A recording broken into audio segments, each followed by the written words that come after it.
آخر المستجدات بشأن حسم النادي الأهلي صفقة انتقال محمد علي بن رمضان المحترف بالدوري المجري لصفوفه في ميركاتو الصيف.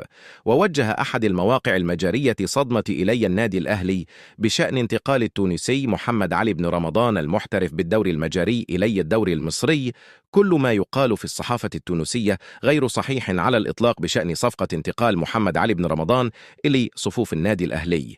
أضاف: ليس هناك اتفاق بين الأهلي وفيرن سفاروش على رحيل ابن رمضان مقابل 305 مليون يورو. صفقة الأهلي الثالثة التعاقد مع أشرف داري. خلال ساعات الأهلي تعاقد مع يوسف أيمن قادما من فريق الدحيل القطري على سبيل الإعارة، ويحيي عطية الله من فريق روستوف الروسي على سبيل الإعارة، ويصل المغربي أشرف داري مدافع فريق بريست الفرنسي إلى القاهرة خلال الساعات الجارية لإجراء الكشف الطبي والتوقيع الرسمي على عقود انتقال.